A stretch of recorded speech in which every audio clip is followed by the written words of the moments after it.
This is the Tom Barnard Podcast. Listen live weekday mornings, 8 to 9:30, or anytime you like as a podcast on the Tom Barnard app at tombarnardshow.com or wherever you get your podcasts. Wherever you get your podcasts. Don't forget that part. Okay. Wherever, ladies and gentlemen, this story, I was just talking to the fellas about it, and we gotta find out what this is all about. Were you locked out of the Mike Tyson Jake Paul fight because Netflix was completely unprepared to handle the amount of streams that it should have? Totally expected, I would imagine. Yeah, I mean, if Mike Tyson is fighting again at 58 years old, you would think a lot of people. I watched some of it, so, and I don't usually watch that kind of stuff. Yeah, I'm not a huge boxer, but it was one of those where it's like, everybody else is doing it. Let's be a part of it. So I'm not the weird guy at the water cooler on Monday. Right, right. I'm like, no. So I tried turning it on, and I'm guessing similar to most Americans, I got a buffering, circling, like, hold on, we'll be right back with you. Signal. Yep. I hate that circling thing. Stop doing that to me. Yep. It always stops on like 25%, and that's when you know it's not going anywhere. Yeah. That's very true. So here's the deal. Luckily, you didn't miss anything even remotely exciting, but you didn't know that while you were sitting there for hours watching the blank or frozen screen and you were mad, well, there's something you can do about it now. A Florida man named Ronald Blue Denton. That sounds familiar. Blue Denton. Who is that? That sounds familiar. I feel like is that a movie character that Yeah, maybe. Yeah, you might be right about that. Ronald Blue Denton, Denton, has filed a class action lawsuit calling Netflix failure legendary. He's suing for a breach of contract and other offenses and seeking unspecified damages. Netflix has acknowledged that some members had a bad experience, but they still consider the event a huge success. They now claim 108 million people watched the so-called fight. 108 million. That's a big audience. Here's my question for you. Maybe it says it later in the article or not. Is this Mr. Blue Denton guy? Is he just a random person, like an average citizen, or is he like a TV producer or somebody? Because he says breach of contract. Is that just his subscription he's talking about? Where? Yeah, I don't know. I'm not sure, but I would love to join because I also experienced slow buffering. So if I can get like a month of free Netflix, I'll take it. But yeah, Netflix calling the event a huge success while nobody was able to watch it. Right. It's a little interesting. Well, we're having a great time with all this stuff because, as you know, I just went through $600 worth of my own cash to watch one Viking game. So, yeah, this new system we got is really great. No television, no radio, no newspapers left, but there's a lot of internet that we can screw you out of money with. Yeah, unbelievable. If Netflix has the same issues for the NFL games on Christmas Day, then there are probably more people taking Blue Denton's approach and trying to jump on that lawsuit. Because I'm bluer than blue. Is that where he got his name?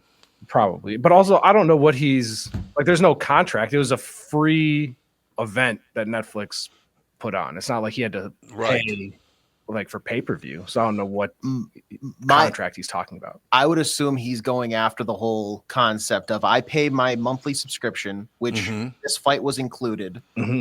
Because it's a live event, I can't go back and watch it like the next day or whatever. Right.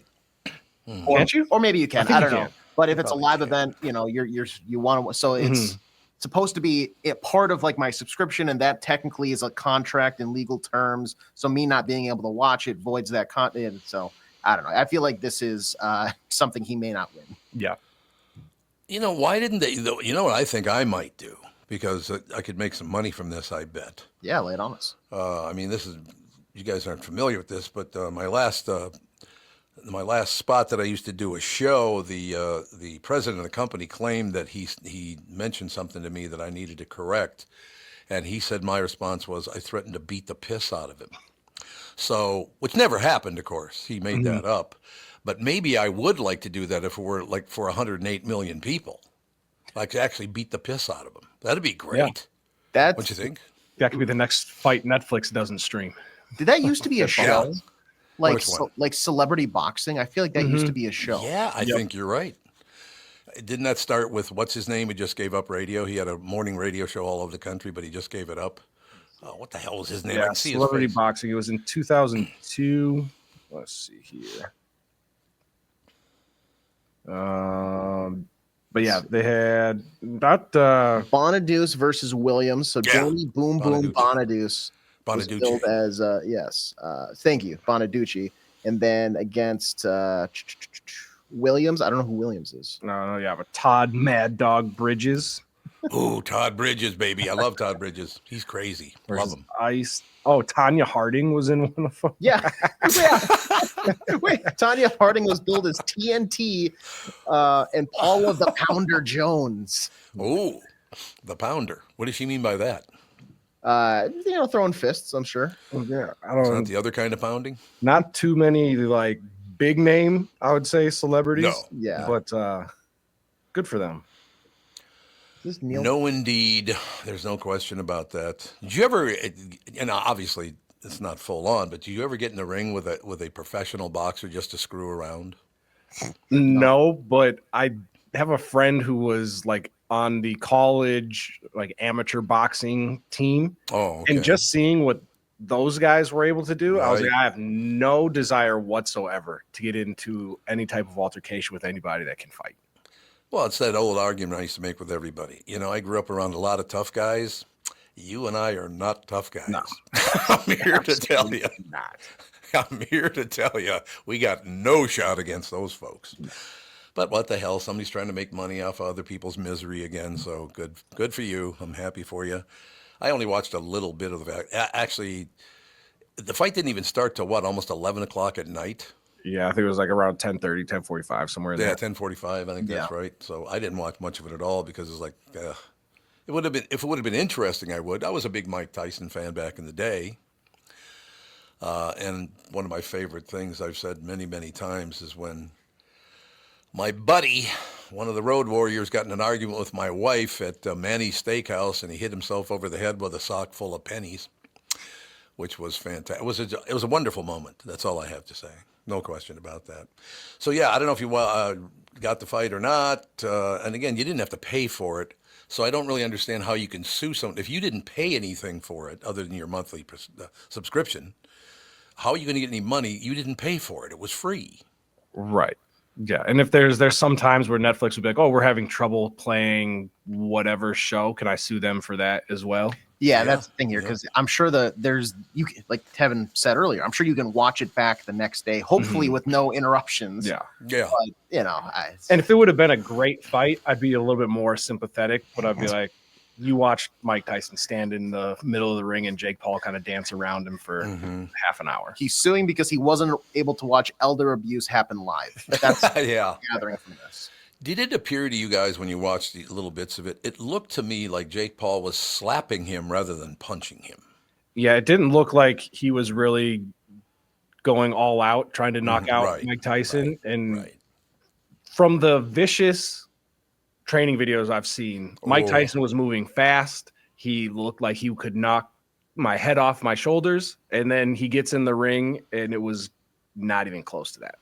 Right. Something feels off about what we all witnessed. It's awfully funny how that's the same conversation we have after every Jake Paul fight. Yeah, He goes against somebody that the highlight videos, the workout tapes look like he's about to get his ass beat, and then all of a sudden it's this sluggish shell of Mike Tyson that nobody has seen prior to the night. Just it's so weird. One of my favorite Mike Tyson memories is when he beat the piss out of somebody. I don't remember who it even was, but he beat him in like the first round again, like he did with most people. Oh yeah. Champ, you got anybody in mind? Well, who's your next fight? And I don't know why this was, but every time he said this man's name, he slowed way down. He goes, so who's your next fight, Mike? Pinklon Thomas. He wouldn't just say Pinklon Thomas. He'd go, Pinklon Thomas. I don't know why he did that. That CTE hitting in after all those years of boxing. My favorite is the post match where he's talking. It's like, so Mike, you hurt your neck, you hurt your back, you broke your back. It's spinal. See, there you Spinal. go. Did you guys see that the porn site offered Mike Tyson $250,000 because during one of the interviews, he like turned and walked away, and his whole ass was just out. So a porn site is like, yeah, you want to come? I don't know, do whatever for $250,000. Are porn sites still even a thing? I suppose they are, but you don't hear much about them anymore. No, I think now it's switched to like OnlyFans is the hot new thing where you can watch whoever girl next door, guy next door, whatever on OnlyFans. So you guys, I asked you this yesterday, but any answer 24 hours later about did your girlfriend shave her head and refuse to cough it up for 4 years? Nope, I hid the hair clippers from it. We're waiting until the calendar. We're waiting until Black Friday to get a deal on some new clippers before that happens. Why does it have to be Black Friday? That's just what it's called. Yeah. God, do you see how it just amazes me? One outfit is in, and then the next outfit wins. Everybody loses their mind. I'm going to shave my head. I'm not going to have sex with my husband or boyfriend for 4 years. I'm going to do that. It's like, why are you overreacting to? Look, these people are in it for the money. They're politicians. They're in it for the fame and for the money. Calm down. Like it's been revealed again, there's something like $500 million. They have no idea where it went. Our federal government. $500 million, and they have no idea where that money went. How is that even possible? Yeah, don't we have somebody like an accountant or a treasurer or somebody that's supposed to be keeping track of this money? You'd think. Now, this is called a segue, ladies and gentlemen. Yeah, they should get somebody like Josh Arnold. There we go. What do you think of that action? Segue, baby. We will take a break, be right back. Some hunyuck's coming on. I don't know who it is, but we could ask them if they've ever been beaten up. Actually, Judd, you think Judd's ever been beaten up? Judd doesn't seem too apt to get in many fights. No. I literally, because I asked you guys, and you said no, and I've asked several people if they've ever been knocked out. Because if you've ever been knocked out, you probably don't want to stay in that game. I have been. And I be honest with you, I had it coming because I was drunk and being a prick. But, so I did have it coming. I learned a lesson that day. Let me put it that way. And I also found out when you've got a lot of alcohol in your system, your defense is not very good. You know what I mean? I believe it. Okay, I'll hold my hands right here. It'll be just perfect. Yeah, that's not going to work. Like I'm a buster. Yeah, there it is, right? Yeah. Punch you right in the face. We'll take a break. Be right back. Judd will join us right after this. Does thinking about retirement make you uncomfortable? Sometimes the anxiety from wondering if you've saved enough can be overwhelming, but what if I told you that you could ease those tensions in just 48 minutes? My guy, Josh Arnold, Mr. Money Talk, can sit down with you, get you on the right track for your financial future, which is more important now than ever. Josh has navigated it all when it comes to uncertain market and economic conditions, and he'll always provide straight talk, never sugar-coated advice on how to reach the finish line with your retirement goals. So, don't let your financial worries give you an ulcer or keep you from calling Josh right now. His 48-minute no-obligation consultation could be just what you need to feel better about your future. Call Josh today at 952-925-5608. Set up your free 48-minute no-obligation consultation. That's 952-925-5608. Investment services offered by Josh Arnold Investment Consultant, LLC, Security Investment Advisor. Past performance, no guarantee of future results. All investments involve risk. All comments and opinions are Josh Arnold's and do not constitute investment advice, and I am a paid endorser. When you need someone to listen, a lawyer you know and trust. If you've never been in an auto accident, it's hard to know what to expect from the insurance adjuster. Here are some tips. 1, if they talk to you about whether or not you should hire a lawyer, it's a good sign that you probably should. 2, it's illegal for them to give you any legal advice. They aren't lawyers, and they aren't licensed to practice law. 3, if they tell you that everyone involved in the accident is at fault, they're wrong. This comes from the belief that you're at fault for just being on the road. That's nonsense and not supported by any law. Finally, remember that friendly adjusters are often just gaining information. They want you to do most of the talking so they can file their report. I'm Mike Bryant from Bradshaw & Bryant. I hope you're never injured in a collision. But if you are, don't sign anything until you've talked to us. Find Bradshaw & Bryant, personal injury attorneys at minnesotapersonalinjury.com. Seeking justice for the injured. Bradshaw & Bryant. Let us take a second to talk about my bank. That'd be North American Banking Company, of course, with a Bilski at the helm. If you own a business or are thinking about starting one, make sure to check out my friends at North American Banking Company. When your business is looking to capitalize on opportunities or solve a problem, turn to their experts because they're locally owned and operated. Loan decisions are made in the Twin Cities, not shipped out of state. This helps business owners expand with confidence. Yeah, it's all right there. So if you're looking for a better banking experience, why not bank with my friends at North American Banking Company? Got to be honest with you. When I first started working with Mike, I had some people that had stolen some money from me, and he kind of took over my stuff and did an amazing job with it, really. And I'm not just making that up, by the way. It's true. Gee, hard to believe that a lawyer would steal money, isn't it? Anyway, go to an NA Bank, go to nabanco.com and learn more. Member FDIC, equal housing lender. This is the Tom Barnard Podcast. It is indeed. Ladies and gentlemen, Judd Zulgad, SKOR North, with nothing to talk about. We don't even play sports anymore. What do you mean the Wild won last night? They did. Good. Excellent. They won again. I'm glad to hear that. It is so embarrassing because everywhere I go, it doesn't matter, West Coast, East Coast, South, North, whatever. So the state of hockey has never won a hockey championship. But other than that, I mean, they have at the college level, just not at the professional level. Yeah, it's not. That's not good. It's not great. The state of hockey. Sure it is. Yeah, it falls a little bit short, but that keep in mind too. That's a made-up title that the Wild brought in 2000. Oh, the state of hockey? Yeah, it's not. That was not been here. It's been here for 24 years, and the Wild started it. I didn't know that. Yeah. In the Wild's defense, they're red hot right now, though. So they're playing great. They're playing great hockey. But yeah, I'm just saying the state of hockey thing was not something that like goes back to the early 1900s or something like that. Although I will tell you, I think the guy that came up with it, the owner of the Wild, is a brilliant man. Because he's a billionaire and his wife is worth more money than he is. Oh yeah, that's a smart move, baby. Yeah, she's from the Johnson & Johnson wax family, right? That's exactly right. Yeah, she's got a lot of dough, which is a very good thing. Smart man, that Craig Leopold. It really is. Good guy too. You ever spend any time with him? Yes, he's a very good guy. He is. He's a really nice man. No doubt about it. We should have him on, as a matter of fact. When's he going to call? We should have him call in. He is also very passionate about his team. It's cool. Yep, he is. There's no doubt about it. So, Craig, get off your ass and call in one of these days. Do we have anybody? So who books the guests on the show? Me and Art. I'll call Craig after the show and get him on. I got his number if you need it. Sure, it'll just be a quick text, and he'll be jumping at the bit for FaceTime him. Why wouldn't he? You know what we should do, though? We should have Judd on when we have him on, and then Judd and I will both attack him mercilessly. What the hell kind of job are you doing? Well, I know he and Judd had a little close quarter encounter. I think before the season at his meeting, like state of the Wild address. Really? Yeah, he does once a year in the preseason. He invites a group of media members into his suite, and then between periods takes questions about the season and about the team and all that stuff. Yeah, it's pretty cool actually.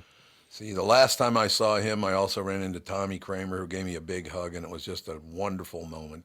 I love Tommy Kramer. I used to criticize the piss out of him, and it never bothered him at all. I said, hey, that's your job, man. I get it. Yeah, it's part of that. Yeah, exactly right. Well, you know what? For a quarterback to be aware of that is a very good thing, because if a quarterback if his feathers get ruffled too easily, he's playing the wrong position in the wrong sport. Yeah, I know. I agree with that's a 100% correct response right there. No question about it. So we had a hockey win last night. Anything else we should know about that would make me even happier? Well, nobody else played last night. Damn the Gopher basketball team did, but you don't care about that. I used to. Yeah, well, unfortunately, a lot of people used to care more about the Gopher basketball team than they currently do. Did they score more than 14 points in the first half? Yeah. The last two games before last night were brutal, because that was the game they lost, and then they played Yale on Saturday and scored like 18 points or something like that. But at least they came back and won that game. You guys old enough to remember the Jim Dutcher days? I am. These two guys wouldn't be. Yeah. No, I didn't think you were. Yeah. But I remember Dutch. Did a hell of a job, I thought. Great guy, too. Yeah. If I'm not mistaken, to this day, the Gophers' last official Big Ten title was 1982, right? Oh, God. 42 years? I think that's the last official Big Ten champion or title, regular season, because at that point in time, the Big Ten tournament didn't exist. Right. He's looking it up, ladies and gentlemen. We're doing some research right now, so that's good. I'm looking, but that's. But Dutch was good. He was a great coach. He actually, if you recall, I think was it the winter of '86? Tom resigned because of the whole thing in Madison with the alleged incidents that took place. But also, it was made very, very clear that I had just taken the job at KQ 4 months earlier, so he wanted to get the hell out of the state. Oh, okay. Oh, so he was worried about being criticized. He's like, that Barnard, that show's really gonna get me. Hey, it all works out in the end. Yes, no it question does. about it. Yes, it did. It worked out just fine. So everything else is good? Everything else is great. Yep, absolutely fantastic. Vikings and Bears on Sunday. The Wolves aren't back in action, I think, till tomorrow night. They've been off for a few days. They played on Sunday, won a thriller against the Suns. Judd, can I ask you about that win? I think in particular, because I believe the NBA came out the following day and said that the Wolves actually shouldn't have won. They, in fact, cheated because Julius Randle traveled in the lead up to the final game-winning basket. Yeah, the last 2-minute report, because they did the same thing to the Celtics. They said that Jason Tatum traveled on his game winner. Yeah. People are like, why do you even release these? Yeah. Well, and that's the thing is, and in this league, what is traveling exactly? Like, do we even really know? And why are we telling people a guy traveled and a team shouldn't have won the game when the majority of the opposing team either didn't care or doesn't know? Right. Well, that's a very good point, actually. That's what I don't understand. I've never understood any of that stuff. I've got to be very, very honest with you. But it's just it's weird because the transparency on the surface that the NBA has is nice about that. But then they'll give you these rulings of, well, this should have been called. It's like, I didn't even think about that. It's not like this egregious, like that was it's one thing if it's a clear foul, right? And they miss it. Mm-hmm. It's another if it's like a small shuffling of the feet, which, by the way, again, define traveling in 2024 in the NBA for me. That's when did the Timberwolves come into being again? Was that late 80s? 89, 90. It was 89. Okay, I thought so because I used to hang around a lot with Sid Hartman back in those days, and I guess it's still there. There's a picture of Sid Hartman and me, full size, 6-foot picture at Target Center. But apparently they didn't paint over it, but they put like a piece of wood over it or something so you can't see it. Where was it? Do you know? If you went to the southeastern side, that door over there, that looked like kind of like the main entrance, isn't it? In a way, I guess. Okay. It was as you walk through the door, it'd be just to your right. Okay. It was very, very cool. I was wearing Zubas, by the way. Oh God, I love the Zubas. Oh, man after my own heart. Yep, I wore Zubas in the picture, but I do miss Sydney. I got to be very honest with you. I miss Sid. God damn, it was fun to hang out with that man. No question. He came up with some stuff once in a while. It was just Sydney. How many times did Sid take you to Vecchio's? Oh, you got to go to Vecchio's. You had to go to Lincoln Dell. There's no question about that, which I loved anyway. Danny Berenberg, to this day, I still get Christmas cards from a nice Jewish boy. And then, of course, on yesterday's show, we found out that Jews are all white now. We did find that out. And they only put them in the white category now so they could hate them just like white people, I guess. So isn't that nice? It's a great touch, isn't it? I didn't see that coming. But Sid once took us to the Vecchio's on campus, right? And and he would walk in through the kitchen. He'd park in back, and then he would walk in through the kitchen. And it was incredible. He'd be, and of course he's Sid, so he's giving all of the wait staff or the cooks or whatever grief. And you're walking in through the kitchen, and you're like, this is like a movie. No, you're absolutely. It's like Goodfellas. I still am trying to talk Chad Hartman into talking like Sid did. I think he'd do very, very well if he did. Bernard, let me just tell you something. I think Chad should talk like that to carry on the Hartman tradition. You know, that might be a tough sell, but I do like I like where your thought process is at, Tom. I think it'd be. Oh, Sid was so entertaining; it was unbelievable. There's no question about that. Oh yeah. Oh no. That's interesting that this stuff came out because I got to mention this to you guys. Do you ever take naps during the day? Yeah. Either of the three of you. I do. Yeah, depending on the day. Yeah, if I really feel like I need to, I will. Does your brain work in a different way while you're sleeping because you're not used to taking naps in the mid-afternoon? I don't think so. I don't sleep as sound, if that makes sense, because I know I'm not going for like an extended period of time. Yeah. So I feel like it's more of like I'm half asleep because I know in half an hour, 45 minutes, I should be back up. So I don't ruin my sleep that night.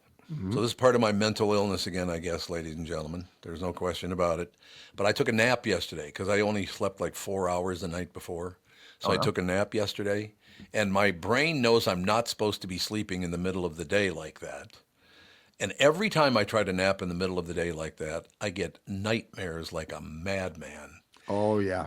And the one I got yesterday, it was just unbelievable. I dreamt the entire time I was sleeping about my dead brother. Isn't that weird? Why does your brain do? You know you're not supposed to be sleeping right now. Your brain digs for like the worst thing it can come up with. There's no question. And the only reason I even thought of that is because Sid and my brother died within like 48 hours of each other. Oh, okay. So yeah, my brother died first, and 48 hours later, Sid died. It was like, well, that was a tough period. 48 hours, lose my brother and one of my best friends. That's great. Yeah, that's not. Yeah, that's tough. That's tough. But yeah, man, dreams are the weirdest thing. So I can't explain it. Like it is the weirdest thing. We should get a psychologist or a psychiatrist or something on and ask him why it is. Because if I do that, I always have nightmares if I try to sleep in the middle of the day. Every time. Interesting. You got to put up a dream catcher. Dream catcher. I like it. Isn't that a little hoop with it's got little feathers on it and stuff? Yeah. It's got the strings and stuff. Yeah, but I hear it's foolproof. Yeah, it catches all the nightmares. Yeah, exactly. 100% success rate. The nightmare. Well, I mean, you guys are a nightmare, but I'm awake during that. Yeah. You don't have one hung up in the corner there. That's why. I should get a dream catcher during the show. That's a great idea, actually. There's no question about it. But yeah, I just I was thinking about that. It's so weird that stuff happens, isn't it? Yes and no, because like dreams are just so arbitrary and weird, and some of them. Yeah. What's funny is some of them mean something, and some of them mean nothing, and you'll just have this. Your subconscious it's unbelievable the stuff it somehow holds on to. I understand that completely. It does, and that's a good way to put it. It just holds on to these things. Yeah, but like minutia too. Like I'll have dreams about something that I barely even thought about. Yeah. No, I do understand that. There's no question about it. Yeah, dreams are very, very. So basically, it'll be a while before I take a nap in the afternoon again because I don't need it. That sucks for a nap though, because I love a good nap. Oh God, I do too. A good nap is great. So that's terrible to have like a nightmare thing with naps. Do you think that's because I grew up in a dangerous neighborhood, and even when you were sleeping, you still had, whether you knew it or not, one eye open? One eye open, it might be. I knew exactly where you were going with that. Might be a carryover from those days. I don't know. It's a possibility anyway. But yeah. I don't know. So what's the next big sporting event? I know you only got about a minute left here. So next big sporting event is? Oh, the next big one would be the Vikings on Sunday against the Bears, and then we do have the Gopher football team against Penn State, highly ranked Penn State on Saturday. But after their last loss, I don't know that I like their chances. No, they're not going to do well against Penn State. How many wins does Chicago have? The Bears? They got off to a decent start and have gone in the crapper of late. Right. I think they have 4. Do they? I got my sports page right here, Tom. See, this is why you have the sports page, so that you can look it up and tell you that the Chicago Bears are 4-6 at the bottom of the NFC North, soundly tucked into last place. NFC North is awfully good this year, though. Oh, God, yeah. Yep. No the Bears were doing well, but they have fallen off a cliff.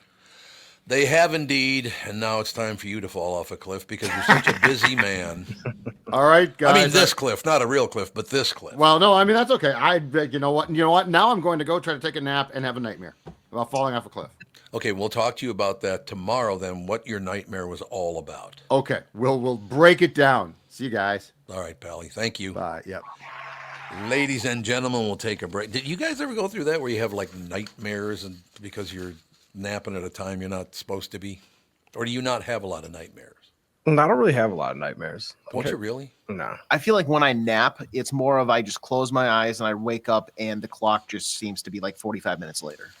Oh, okay. Like Yeah, I don't that makes sense. I don't like comprehend it most of the time. That does make sense. No question about it. God, I hate being nice to AJ. Why did I do that? It was painful. Everybody hates it. Don't worry. Everybody else does. Part of the group. Okay. We'll take a break. Be right back, ladies and gentlemen. Chris Eggert joins us right after this. K&L Surplus and Ammo is your one-stop shop for all things firearm related. Located on Lake Drive in Circle Pines, Jim, the owner, has over 25 years of experience, offers honest value and great prices with free shipping on a huge selection of handguns, shotguns, plus AR and conventional rifles. Over the years, K&L has established the buying power of larger stores, and that's what keeps the cost down. If you're looking for a firearm or need to stock in some ammunition, you always do, go to K&L Surplus and Ammo on Lake Drive in Circle Pines. Jim is a great guy. You'll have a good time talking to him, and you'll gain some knowledge, too. K&L Surplus and Ammo on Lake Drive in Circle Pines or online at www.klgunstore.com. The past several years have been the craziest in the history of the car business. The pandemic, supply chain and chip issues, all causing extreme inventory shortages that led to, predatory pricing. Some dealers charge thousands of dollars over MSRP. We never played that game. I'm Jim Paul of Valley Buick GMC. We knew that would leave a bad taste in a customer's mouth. More importantly, from an integrity standpoint, it was just wrong. So what about the current market? Inventory and pricing. Valley has their best inventory in years. Really all the Buick and GMC models. Even the previously hard-to-find Yukons, HD pickups, and Hummer EVs. Plenty of deep discounts. Many with factory rebates and low-interest financing. Then it's a good time to buy? It's a great time. We're welcoming our previous customers back, as well as anyone else that felt the treatment just didn't feel right the last time somewhere else. Valley Buick GMC in Apple Valley and Hastings or valleycardealers.com. Car buying without the bad aftertaste.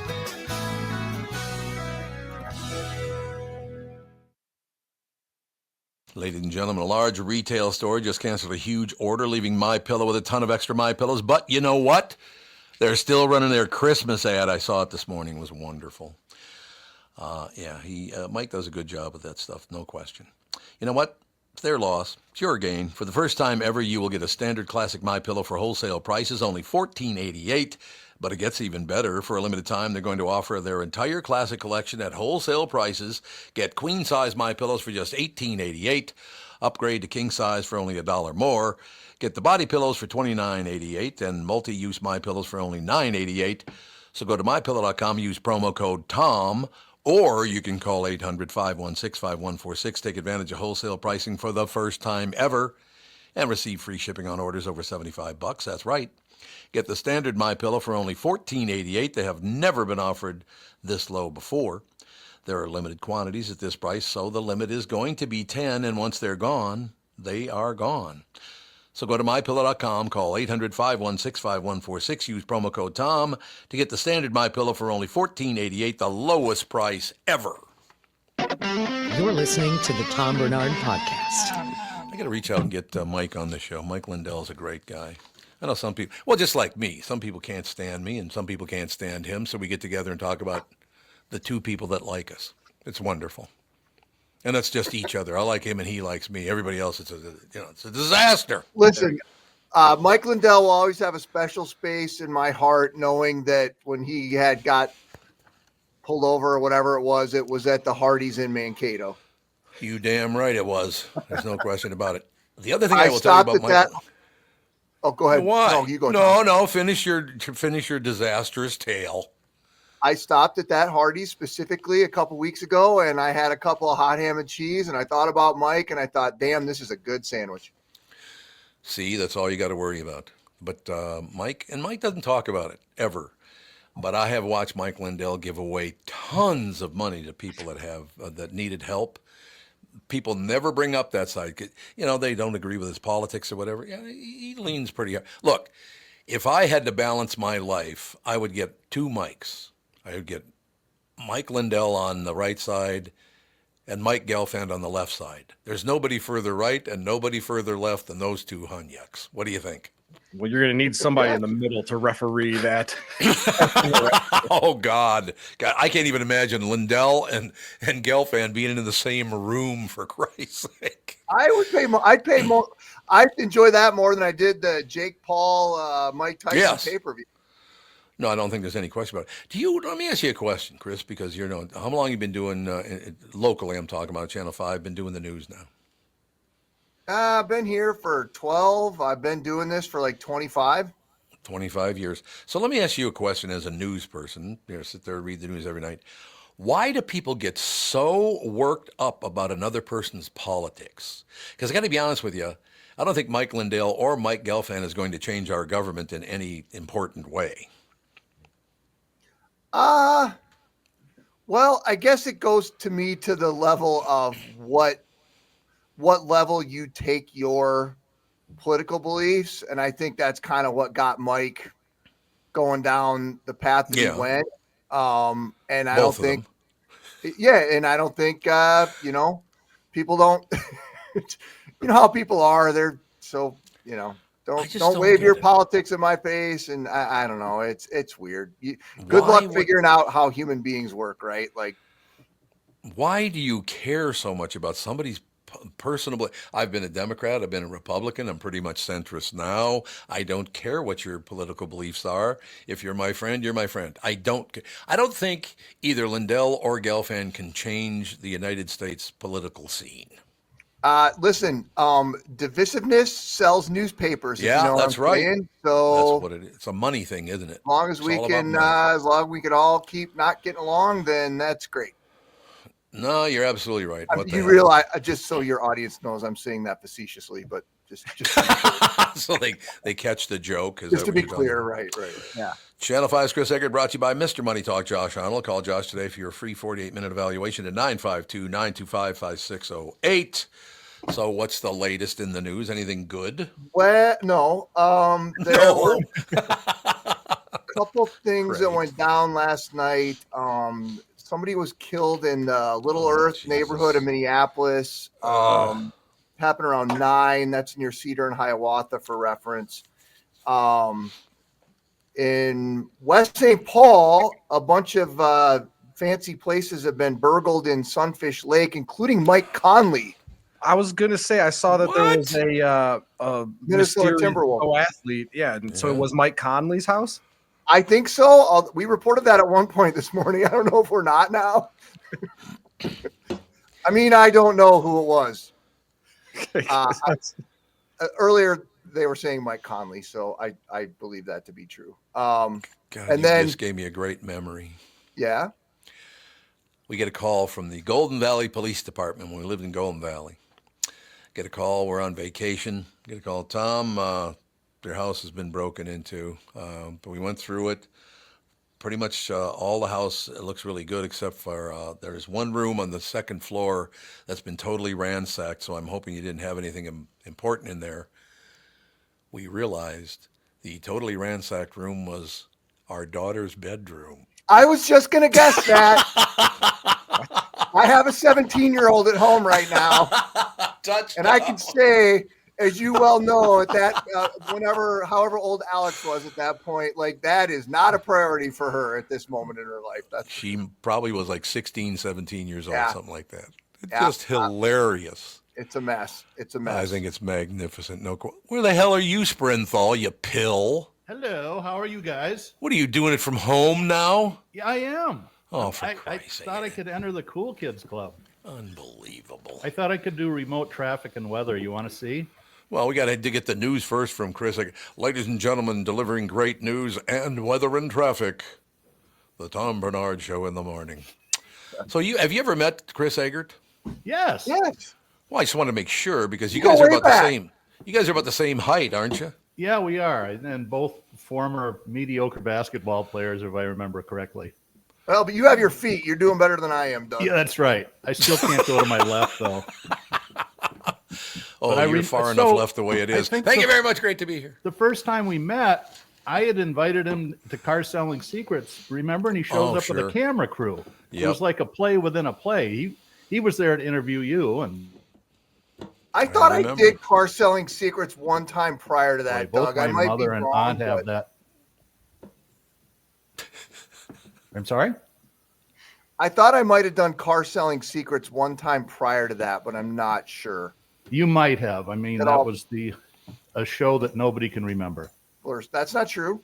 That's not true. Sorry to hear about your diverticulitis, by the way. Both my aunt and my mother. My mom's 92, and it sucks. It's not fatal, but it's no fun.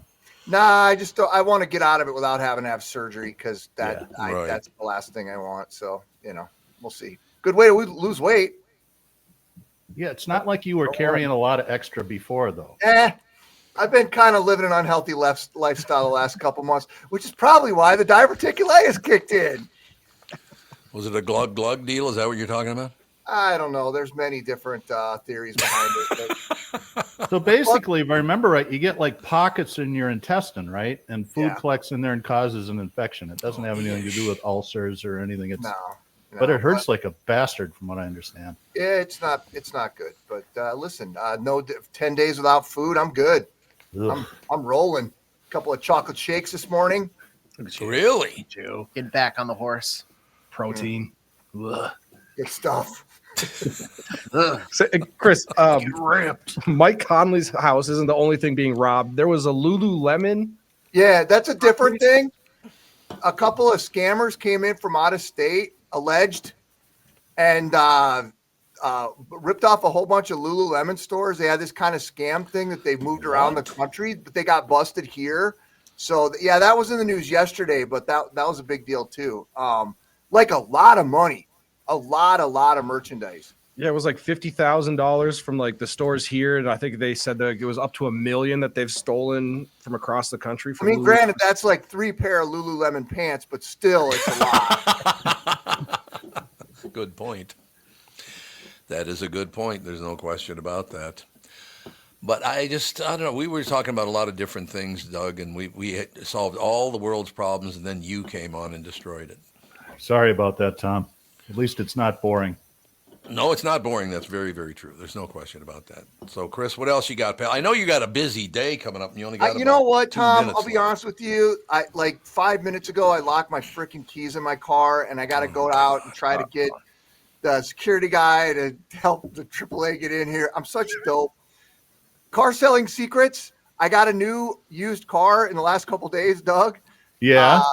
And apparently it had the I'm going to lock the doors thing automatically for you set, and I didn't realize that, and my freaking keys were in there. So that was cool. Excellent. Freaking keys? Yeah. Is this for you or for your kids? Who knows? Like I got a fleet of 4 broken down cars. Whoever takes whichever one is functional at the moment. Yeah, my driveway at one time looked like a collection of 20-year-old silver Hondas. It does. My buddies give me so much crap when they come over. They're like, "Hey, dude, how's your yard going there, buddy?" I'm like, just put the Camaro up on blocks in the front yard and call it a day. That's more or less what happens in my yard. Yeah, I'm the whitest white trash of Minnetonka. Oh, Minnetonka, big shot. It's a pretty low bar though. I'm Minnetonka, not on the Lake Minnetonka, which is a whole different thing than, That is a whole different deal, no question about it. And then you want to go to the ultimate level. If you go over on the Palm Beach Island, I just noticed there was a house for sale over on Palm Beach Island, and it's a really nice house for $200 million. That's all? $200 million for a house. Well, what are the HOA fees, though, or is that included? HOA is kind of a bitch. There's no doubt about it. You guys ever watch those, like, we always watch this Caribbean Life show or whatever it is, and people are, like, going to look, and they're like, oh, look at this place. And I'm like, if you have to ask about the HOAs, you probably shouldn't afford to be living there in the first place, right? Like, no doubt. If you're things are that couples tight. Are always, I don't know. Couples are always. I'm sorry. No, you go. I said the couples are always weird, right? It's like my wife raises salamanders and I'm a poet. Right. Our budget is $4 million. It's like, what? Yeah. You're like, what? Okay. Yeah. Definitely didn't go into our business. But all right, I got to go deal with this stupid AAA thing. You got it, Pally. Thanks a lot. Good to see you. Talk to you tomorrow. Channel 5's Chris Eggert, brought to you by Mr. Money Talk, Josh Arnold. Call Josh today for your free 48-minute evaluation at 952-925-5608. Now, AJ, I think I saw a guest come in. Is that correct? That's right. We're going to get her set up in studio here during the break, and we'll be able to chat about whatever.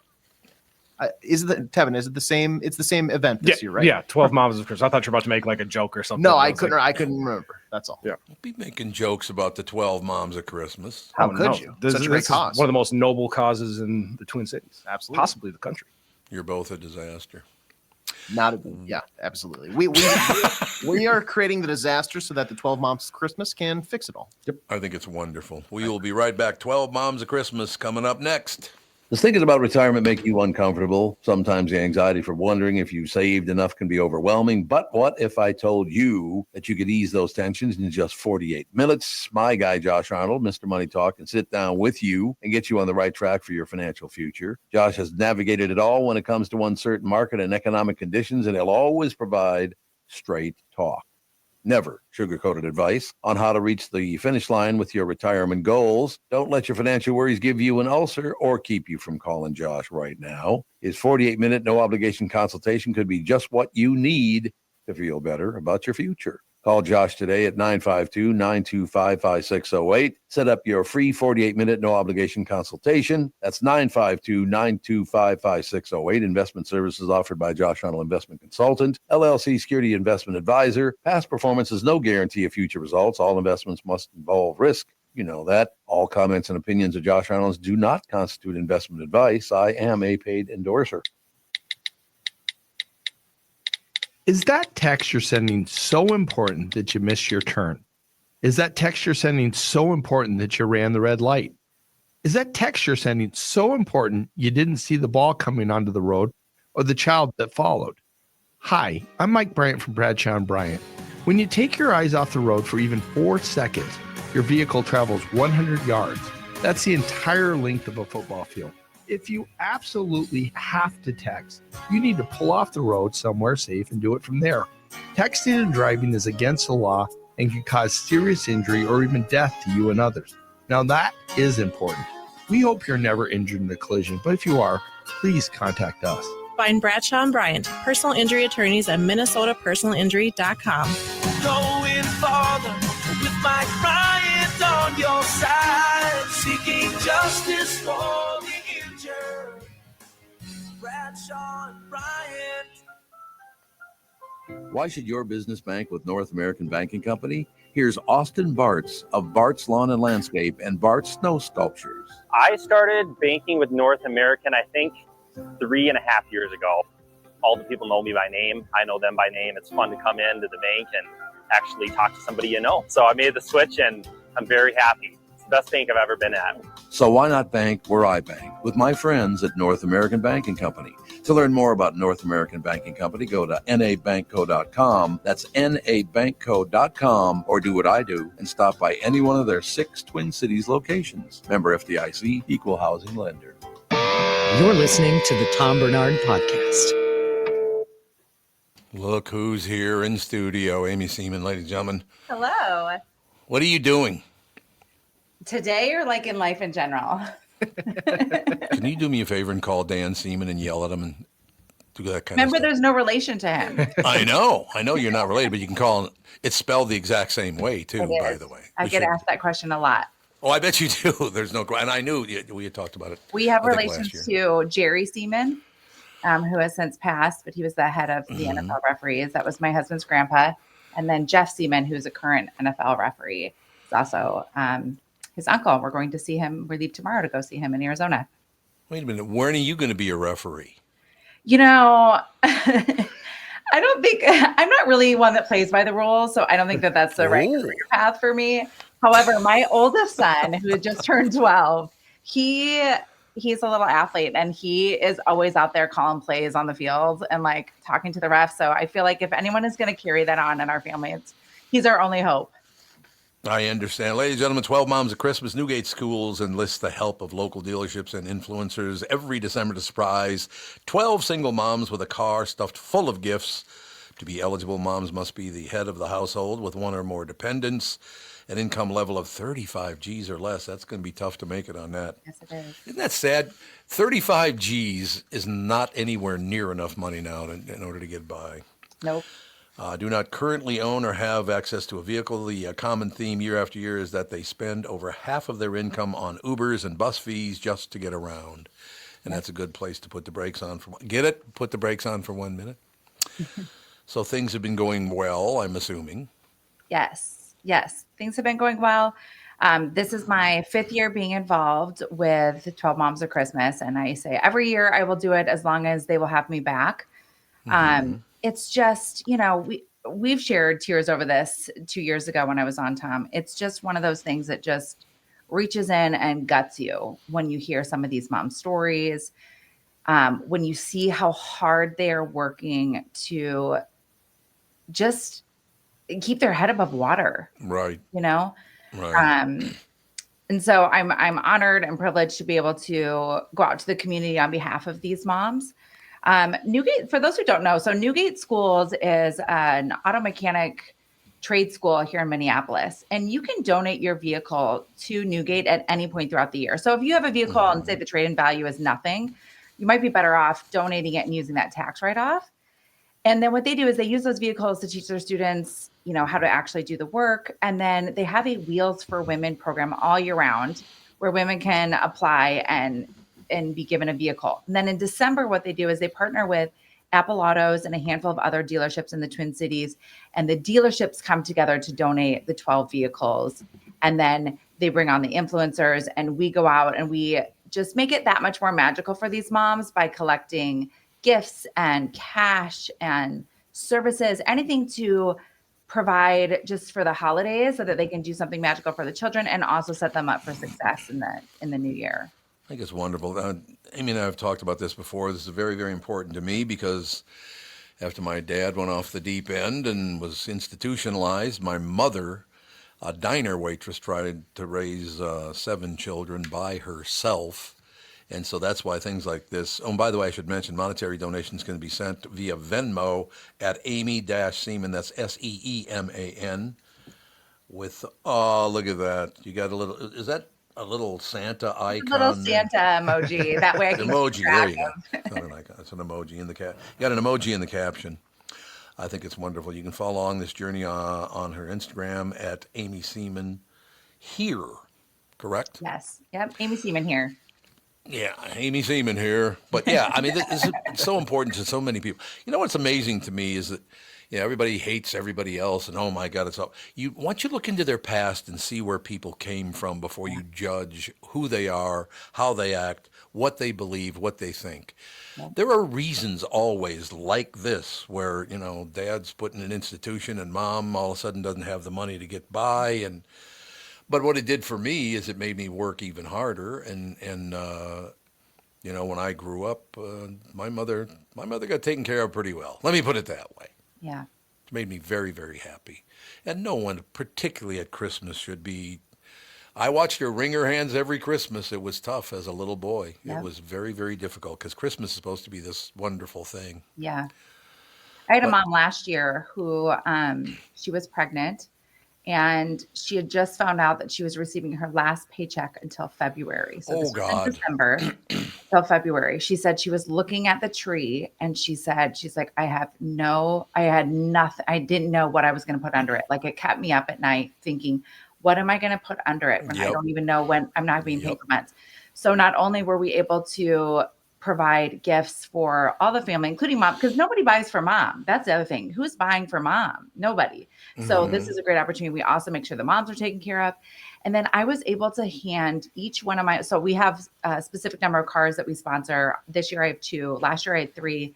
I was able to hand each mom $3,000 in cash. God, that's great. That's the difference of paying their bills for a month or two or not, you know? Yep. And you could just see on their faces, like the immediate relief that brought them.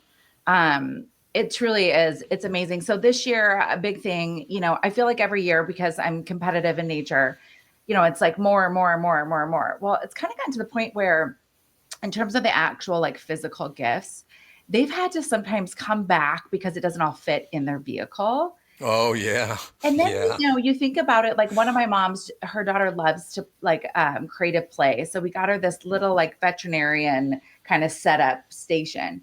And I had messaged her and I said, how did she love the station? And she said, you know, Amy, I feel horrible, but I don't have the space in my apartment for it right now. I haven't even set it up yet. And so I know, and it kind of made you realize like, maybe stuff isn't the thing, because I know, especially me being ADD, I get very overwhelmed easily when my environment is chaotic and there's a lot of stuff. So it kind of was a bit of an eye opener for me of like, you know, obviously getting them a few things so they have stuff to order, or to open. But then more important, it truly is cash. It's being able for the mom to take them, you know, go grocery shopping, take them out for a fun little experience. Experiences are amazing things to donate, things that they wouldn't necessarily be able to do with their children. You know, membership to Sky Zone would be great. They can go jump whenever they want throughout the year. The Timberwolves, shout out to DJ Mad Mardigan. He always donates a Timberwolves experience with courtside DJ. So just things like that too, I think really go far. Tom, I know the first year I was on, you donated, you wrote a check for enough money to buy gas gift cards for mom for 1 full year. I don't remember that. What are you talking about? You know why? That's why I'm back. That's why I'm back. I got no problem with that. Oh, you know what's funny about that? And again, I don't think this stuff is a coincidence. Catherine and I are down in Florida right now, and I forgot to bring my checkbook with me, right? Yeah. So I called Andy yesterday. I talked to Andy yesterday. I said, would you go to the house, grab my checkbook, and overnight it to me? So I don't know that that's a coincidence. I think things like that do happen. Yeah. So I will have my checkbook later on today. So I will have to reach out. You know, how would you like to do this? Can you stay for an extra like 10, 15 minutes? Yeah. Okay, because we have a very special guest that I cannot wait to talk to, and I'd like to have you on during that. Dougie's on during that as well. But now you made me tear up a little bit, you pill. What'd you talk about that for? I have a question for you, Tom. Yes. When you open your checkbook, do they scream for seeing the light of day for the first time in years? Yes, there's no question. First of all, I'm about the only person I know that still has a checkbook. Most people do not. My husband still sits down and pays bills with a check. I do too. So why don't we do this? Why don't we take a break, come back. Sally Struthers. God, I love Sally Struthers. Will be with us in just a couple of seconds. It's going to be a lot of fun, obviously. The two of you and the rest of the people on the show. So let's take a break. Be right back. And then, hey, you can hang around for the rest of the show if you want to, because I think it'd be a good idea. But yeah, I once again, I don't believe in coincidences. Yeah. I think the fact that I just called and I'm going to get my checkbook back today. Yeah. And you're in studio. I don't think that was a coincidence. No. So we'll stay on touch on Thank that you. one. That'll be wonderful. Let's take a break. Be right back. This is going to be a great interview. And Amy, Doug, you're more than welcome to ask any questions you want, because I love Sally Struthers, and she'll be with us next. A large retail store just canceled a huge order, leaving MyPillow with a ton of extra MyPillows. But you know what? That's their loss, and it's your gain. For the first time ever, you will get a standard classic MyPillow for wholesale prices, only $14.88. But it gets even better. For a limited time, they're going to offer their entire classic collection at wholesale prices. Get queen-size MyPillows for just $18.88. Upgrade to king size for only $1 more. Get the body pillows for $29.88 and multi-use MyPillows only $9.88. So go to MyPillow.com and use promo code Tom or call 800-516-5146 to take advantage of wholesale pricing for the first time ever. And receive free shipping on orders over $75. That's right. Get the standard MyPillow for only $14.88. They have never been offered this low before. There are limited quantities, of course. You understand that. So the limit is going to be 10. And once they're gone, they're gone. So go to MyPillow.com, call 800-516-5146, and use promo code Tom to get the standard MyPillow for only $14.88, the lowest price ever. The past several years have been the craziest in the history of the car business. The pandemic, supply chain, and chip issues all causing extreme inventory shortages that led to, well, predatory pricing. Some dealers charge thousands of dollars over MSRP. We never played that game. I'm Jim Paul of Valley Buick GMC. We knew that would leave a bad taste in a customer's mouth. More importantly, from an integrity standpoint, it was just wrong. So what about the current market? You know, inventory and pricing. Valley has their best inventory in years. Really all the Buick and GMC models. Even the previously hard-to-find Yukons, HD pickups, and Hummer EVs. Plenty of deep discounts. Many with factory rebates and low-interest financing. Then it's a good time to buy? It's a great time. We're welcoming our previous customers back, as well as anyone else that felt the treatment just didn't feel right the last time somewhere else. Valley Buick GMC in Apple Valley and Hastings or valleycardealers.com. Car buying without the bad aftertaste. This is the Tom Barnard Podcast. Listen live weekday mornings, 8 to 9:30, or anytime you like as a podcast on the Tom Barnard app, at TomBarnardShow.com, or wherever you get your podcasts. What do you think of that action? We're all of a sudden back. Are we ready to go? Sure are. Magnificent ladies and gentlemen, joining us now, Sally Struthers, the new Michael Schur comedy series, A Man on the Inside, starring Ted Danson, premiering November 21st, which happens to be tomorrow. What do you think of that action? Ms. Struthers, how are you? Tomorrow, I love you. Tomorrow, it's only a day of work. How are you, Sally? I miss you because I have always adored you. You know that. Well, I love you, and you know, I have to admit, I love Minneapolis, and I have so many friends there, and I have come there to do shows, and Minneapolis was the first city that I was ever cast as the role of Dolly Levi in the musical Hello, Dolly. And my heart is right there. Plus, my heritage is Scandinavian, and a lot of Scandinavian people populated the northern states of the United States, and so all of my people are there. All of your people, yes, exactly right. There's no question about it. But you've yelled at me before because I am not Scandinavian at all. I am German, Scotch, Irish, and something else. I don't know, whatever. But somehow they let me fit. Well, I don't know if they let me fit in, but they put up with me. Is that a good way to put it? I've heard very lovely things about you, Tom Barnard. Are they true? I don't know. We'll have to talk about that. One thing I will tell you, Sally Struthers, is I never, ever, ever missed an episode. What were you, about 12 years old when you broke on national television? You were not very old.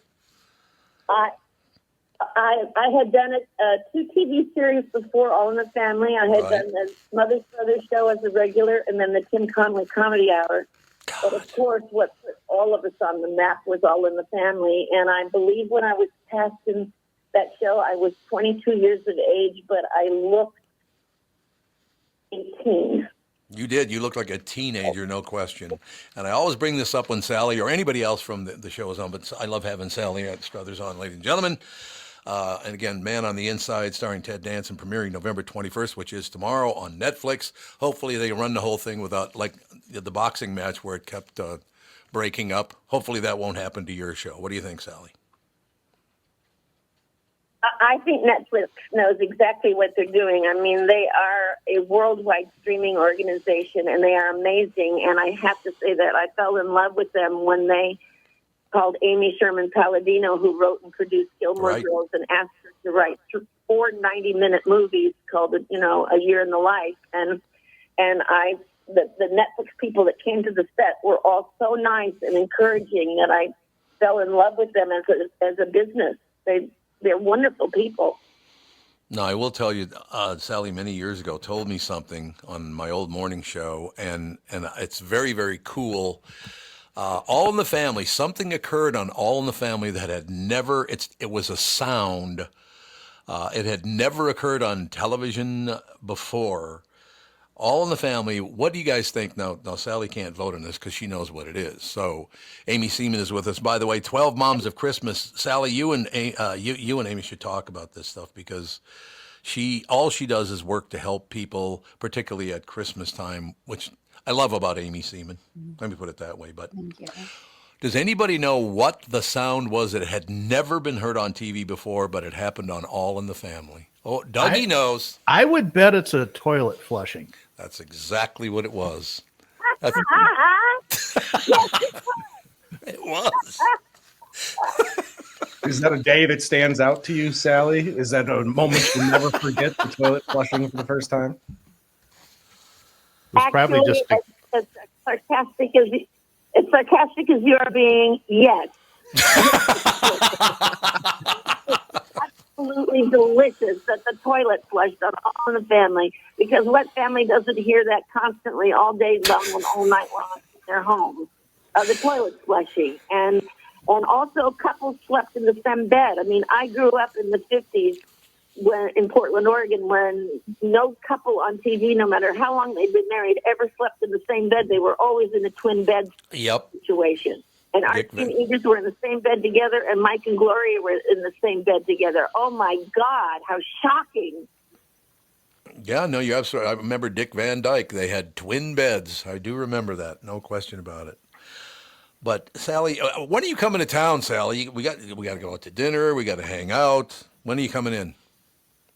Well, Tom Barnard, I'm going to take you at your word, and I hope your wife comes along. No, Catherine will be there. There's no question about that. She will. But Sally, what I've loved and followed you, like I said, since you were a teenager and I was a teenager and all the rest of it. But you've done great, great work. But you're always there to help people out as well. I cannot wait to see A Man on the Inside. It is, again, tomorrow. It's on Netflix, Michael Schur comedy. So it's going to be fantastic. Tell us a little bit about A Man on the Inside. What's it all about? Ted Danson, I mean, he's kind of a popular guy. You do see him on TV once in a while. Yes, he's very popular with American viewers, and there's a reason why, because he is as quirky and special and kind and loving as he appears. A Man on the Inside is based on a documentary that was made in Chile, in South America, about an assisted living situation where the people inside had been forgotten, and they went in there with cameras and they filmed this. It was called The Mole Agent, and you can look it up and see it on your television if you want. The Mole Agent. So people got smart here and decided to turn it into a series, and it's about the life that seniors can have in a living situation, and you can see that they're just as fun as teenagers, and they're having fun, and they've got a whole interesting life going on. But quite often when you warehouse older people, they get shipped off and forgotten. And the point of this series, I think for me, the bottom line is that you can see that people that are older have so much to impart, and to ignore them and forget about them is criminal. All right, Sally, I know you only got 1 minute left because you're a busy woman. There's no question. But I'm going to tell Catherine you're coming to town, so the three of us go out and have dinner. There's no question about it. And I'll close with this. We opened with the toilet flushing. We'll close with, I grew up in a black, Jewish, and Catholic neighborhood. I was watching All in the Family, and Archie Bunker said something on All in the Family that a guy from my neighborhood, we all laughed. I think we didn't stop laughing for about a month. There was this wedding going on. Do you remember what your father on the show, Archie Bunker, said about the wedding?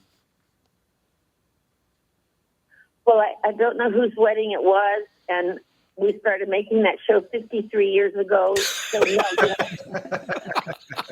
All right, Sally, I'll tell you, I'll try to do my best impression. It's not very good, but I'll try to do my best impression of Archie Bunker when Edith, his lovely wife, who I adored, by the way, God, I loved Edith.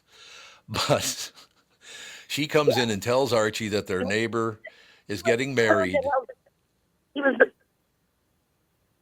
was the glue that held the show together. Yes. Was the heart. I agree. She was the heart. But she tells him that their next door neighbor is getting married. She tells him who she's marrying. And he says on national television, "Good night, nurse. She's marrying a Jew." I will never forget that as long as I live. It's like all the way back then. God, did I start laughing. And of course, every Jewish friend I had thought it was the greatest moment in television history. All the way back then when the world wasn't woke. It's so woke now that the world is homogenized. You have to think and act and talk every waking moment of your life now as if you're sitting next to a priest. We'll get that done. Sally, I can't wait to see you. Thank you so much for coming on. A Man on the Inside, starring Ted Danson, premiering November 21st on Netflix. Michael Schur, a comedy series. As a matter of fact, Sally.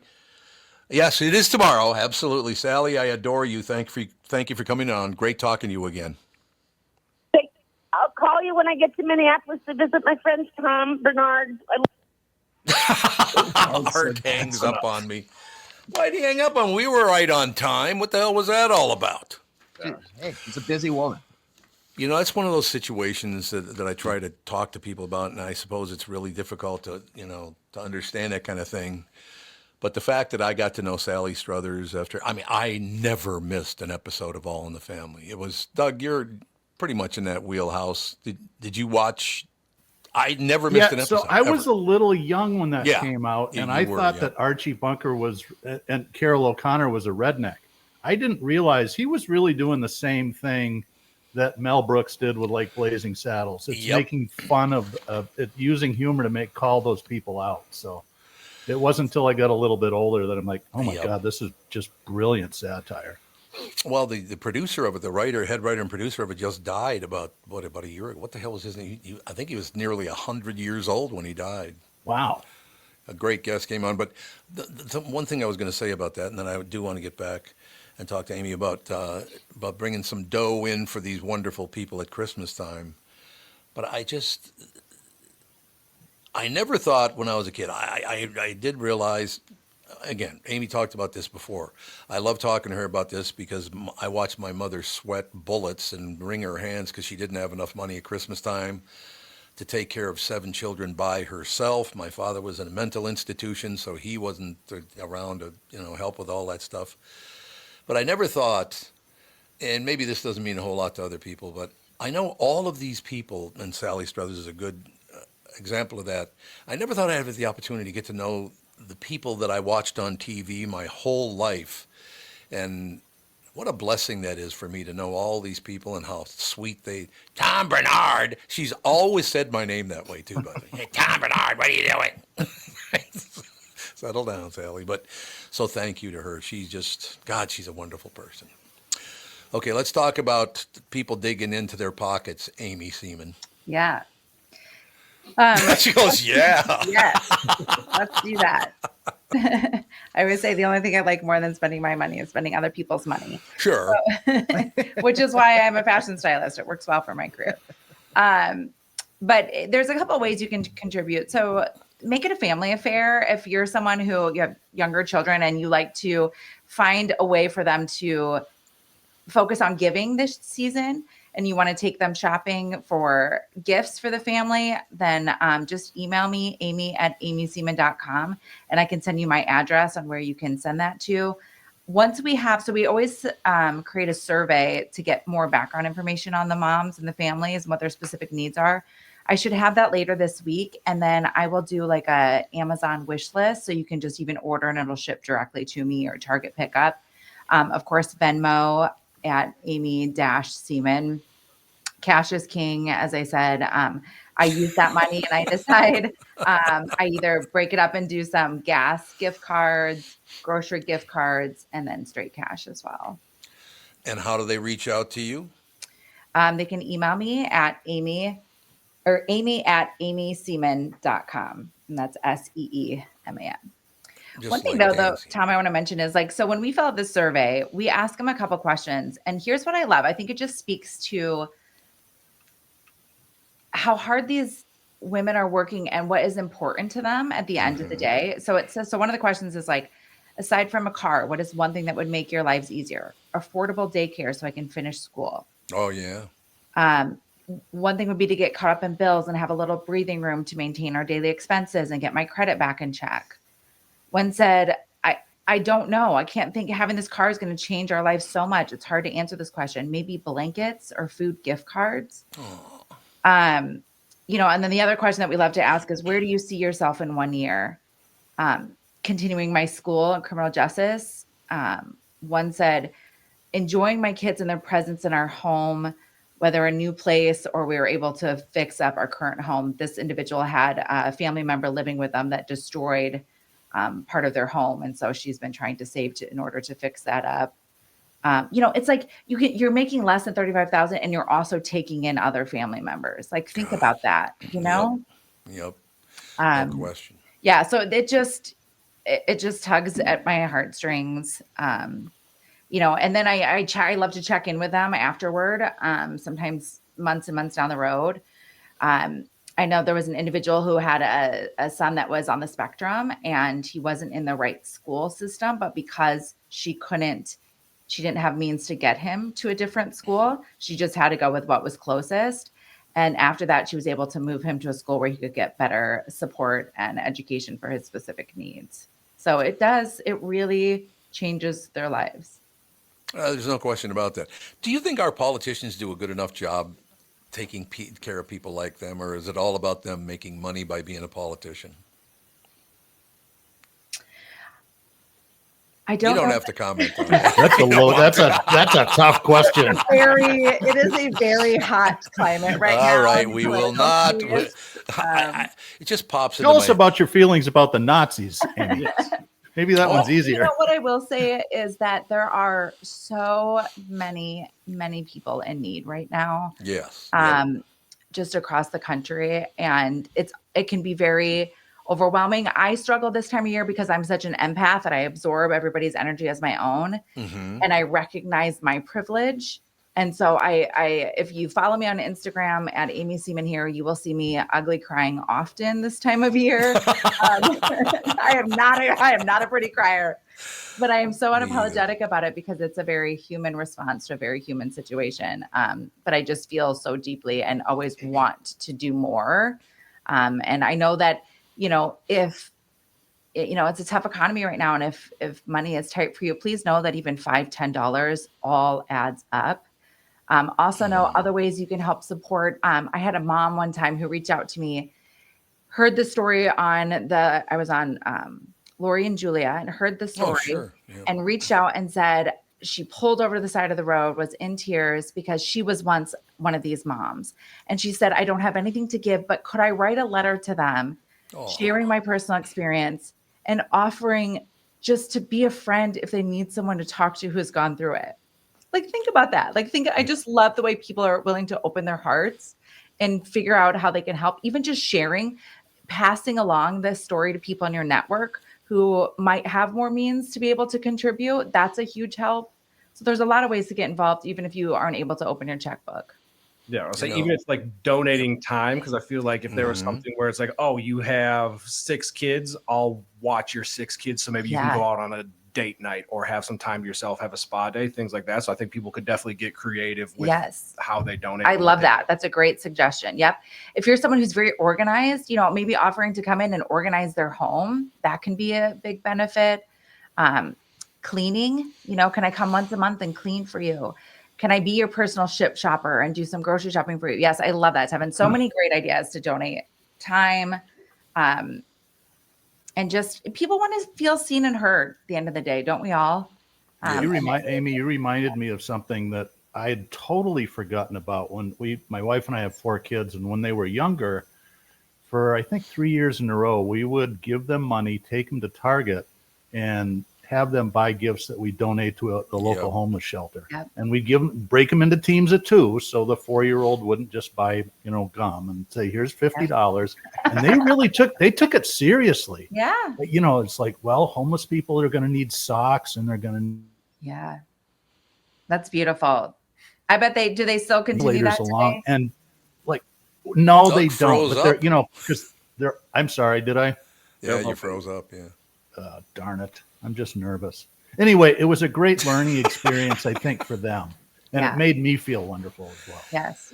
All right. We've got to take a question. Amy, you can say, we got one more segment. You can stay for that, I hope, because I think you'd have a really good time with who we're going to schmooze with in a couple of seconds, Kristyn Burtt, KB2, she's also known as. But let me close with this. Two things. The reason I brought up politics is I just last night was watching a bunch, and I went on 5 different channels. They all said the same thing.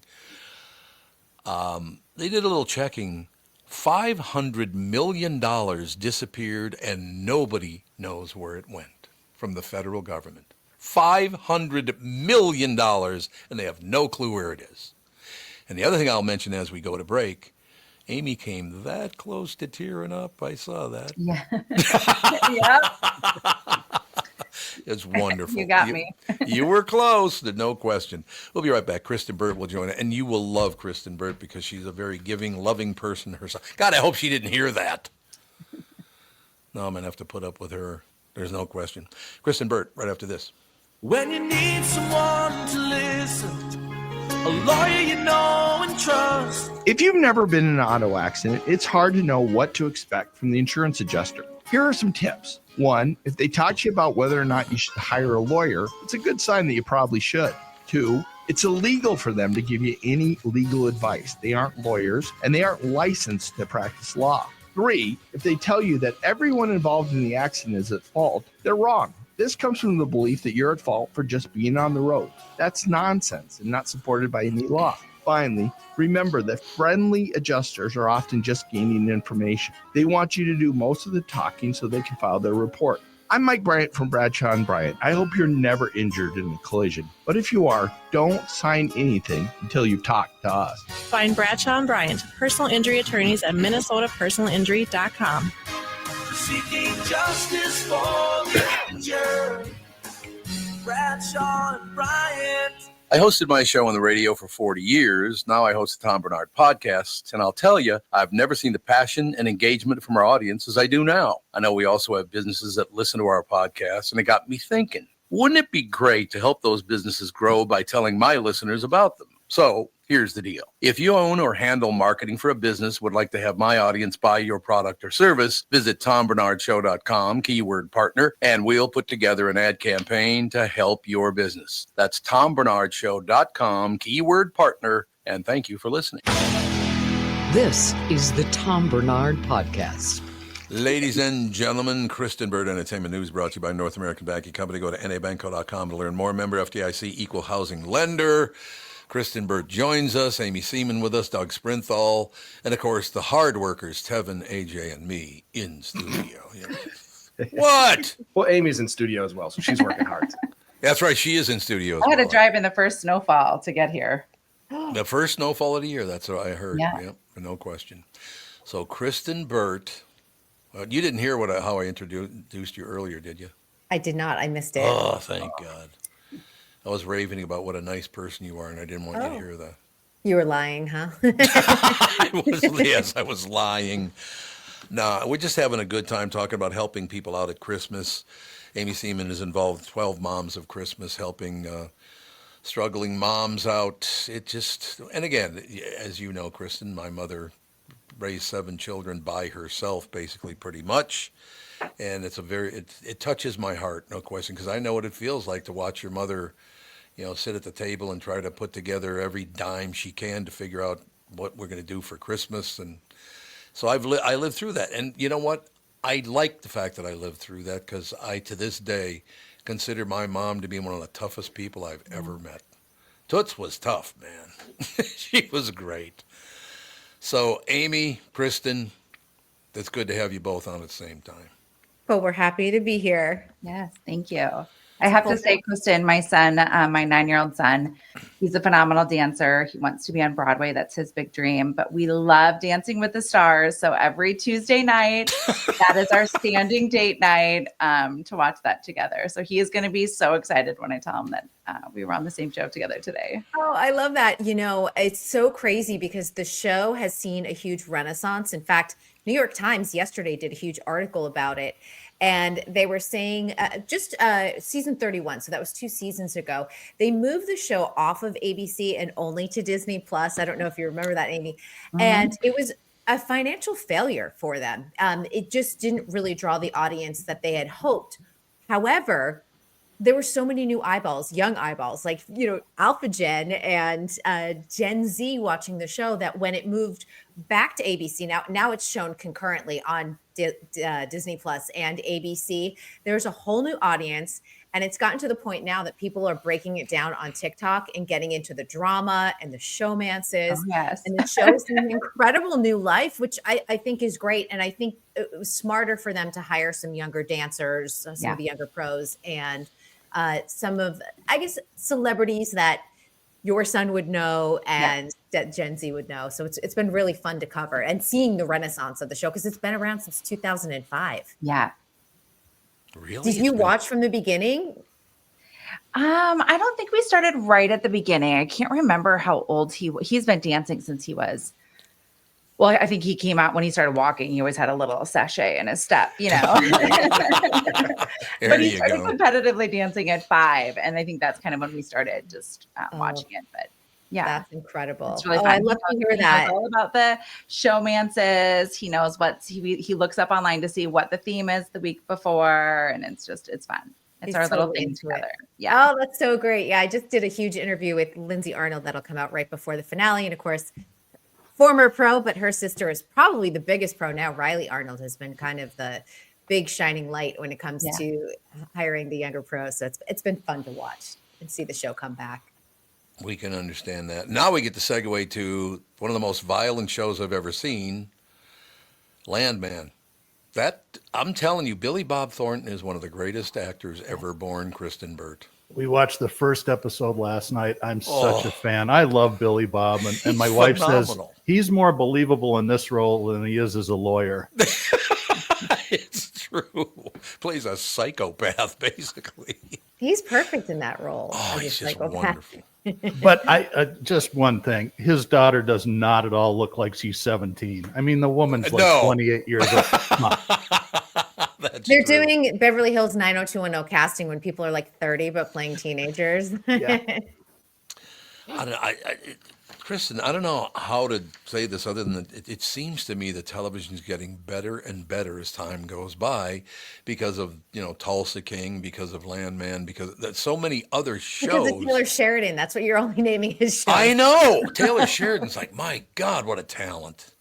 Yeah, I don't know how he does it, to be honest. I mean, either. the amount that he is writing, and he usually is, he's got people that help flesh out some of the characters, but all the concepts are his, and I don't know how he's keeping up with the pace, to be honest. I hope he's okay. There was a friend of mine's father, I can't identify who it is because he's not a public figure, but if Billy Bob Thornton knew him, he's nailing him perfectly, because what he does on that show, my friend's father, hey, Tom, how you doing, you dumb son of a bitch? It's one of those kind of guys, you know what I'm talking about? Yeah, it was very, very friendly and very nice, but he could not just say, hey, Tom, great to see you. It was, hey, great to see you, you dumb son of a bitch. Which I just love that. I did. It's kind of a backwards compliment. It is. Is it really great to see me? I'm not sure. I've spent some time with Billy Bob Thornton because, of course, he's in a band, and I don't know if he's going to be playing much because he's got this series on now, but he came through town several times with his band, played at the State Fair, I believe a couple of times. You had him on the show one time on the podcast, and Yeah. we're probably going back. This is probably pre-pandemic. That's how long ago it was. Yeah. Yep. And I remember I happened to be on in that same segment because I think he called in, and we talked about One False Move, which is, if anyone has not seen that film, going back to the 90s, he's stunning in it. He is so talented and very believable. I mean, when you see him on that show, it's like, yeah, that's kind of who he is. In real life. Yep. Yeah, he carries that over. Just such and I'll say it again. I know Taylor Sheridan is right there because he's how the hell does he ever sleep? I don't think he does. I mean, I joke about it all the time, but I'm like, he is singularly holding up Paramount Plus. Without him, God forbid anything happens to him, because I don't know what CBS would do. I agree. It's just absolutely amazing what he's done because, well, you've been pointing out for several weeks now that a lot of these places are suffering, But Paramount sure as hell isn't because of Taylor Sheridan. There's no question. Yeah, I mean but they need him, and they need him to keep cranking out the content. I mean, they're deeply invested in the Taylor Sheridan business. And without him, because honestly, if you take away all of his shows off of Paramount Plus, what are you getting? You're just getting the shows that are on CBS moving over to Paramount Plus for streaming. Yeah. I mean, that's pretty much it. It's really, it's interesting too, and I want to run this by everybody else on the show. I don't know if Catherine and I are just lucky, or, we've been together for 44 years, so that might have something to do with it, but she and I tend to like the same exact kind of shows. And it's not like, oh, you should watch this. We start out watching shows together, and we like the same. First of all, Catherine loves tough guys like him anyway. She just loves that, No, that's good that you can watch it together. My husband right now, because I cover a lot of the Hallmark movies. Oh, He's God. stuck every Christmas. single night. Last night I had to watch a Christmas movie because I have an interview today. I've got another one on Friday, and he'll be like, what are we watching tonight? I'm like, we are watching Christmas at Saddlebrook Corner. I don't even know. It's just when we've been in Christmas since September, the poor guy. So, oh yeah, your job. I've had to watch it because all of the, a lot of the interviews started early and then they were embargoed and things like that. So I have a feeling by the time I get to Christmas, I'm going to be like, I don't want to see another Christmas movie. I don't know. I will probably be watching Landman over, the Christmas holiday. I'm like, give me all the blood you can possibly imagine. I'm tired of feel-good movies. Well, I will tell you, you're going to see a lot of blood and a lot of fire in the first episode. That I will tell you. Holy God. My Bloody Christmas is what it's going to be. My blood. Oh, God, remember the movie Black Christmas? You remember that? What was her name, the woman that was in it? It was all about a sorority house, and a guy is hiding out in this old house that's a sorority house. You never seen Black Christmas? No. Is that a horror film? Yes, it is a horror film. It's a murder film more than a horror film, but it's just torture porn. Oh yeah. Well, I don't know if it's torture porn, but yeah, I suppose you might. There's a lot of blood that call it gets you in the holiday spirit. Yeah, those. Yeah, exactly. I feel really good about my Christmas now. Well, one thing I will tell you, just one little hint about Landman, and we can move on to another subject, is they come to Billy Bob Thornton character and say, so I heard they found a couple of the bodies because this thing happens and it's a fire. It's a big giant fire. And now that he's just spoiled the whole No, not at all. Not at all. No. Is that when his daughter gets killed, Tom?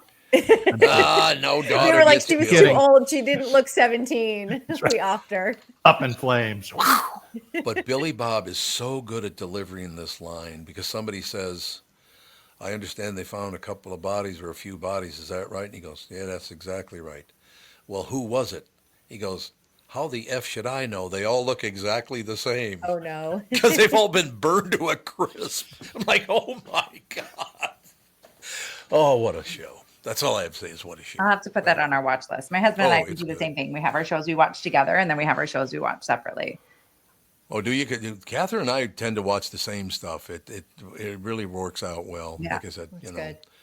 It does indeed. So what do you got new for us, Kristyn Burtt? Other than there's a lot happening. I think one of the big headlines today is two really big headlines. First of all, the film Rust, which we have followed this story for so long. It had its premiere there's a cinematographer film festival going on right now in Poland, but they brought in the director and the cinematographer that took over for Helena Hutchins after she was shot. It got a warm reception. I think the people still involved with the film are like, we finished this because this was Helena's vision. She was really invested in this film and this is what she wanted. So they're honoring their wishes, even though a lot of people feel a bit of ick about it, I would say. However, Helena Hutchins' mother is slamming Alec Baldwin today, saying that he never apologized to her and that he is profiting off of this film and off of her daughter's name and that she will never forgive him. And that's another sort of big headline. Remember, Alec Baldwin, the case was finally dropped after there was prejudice on the prosecution side. Mm-hmm. So that is not coming up to trial anymore. So I think for her family, there's just a lot of pain and maybe not, there's never closure, but maybe closure on the justice side for them just didn't really happen in the way that they had hoped. So we will see what happens. I don't know if anyone is going to pick this up for distribution. To me, they're probably just going to have to do it as a video on demand situation because it just feels a little ghoulish to me. You know what's really weird about that is I know, I don't hang out with him, but I know, well, Danny and I did a bit, but I know his three brothers, Billy and Steven, and of course, my pal, Danny, but they're nothing like him. What happened there? His brothers are not like him at all. Well, they're all very unique. I mean, that's a good way to put it. I'll be honest, like that family is completely fractured. You have Haley Yes. Bieber, which is Steven's daughter. She's like, I don't talk to my family anymore. Yep. She doesn't. There's a lot of like family feuds going on within the family. Billy Baldwin and his wife are now living separately. And because they were like, we just need to live in separate houses. We're not divorcing though.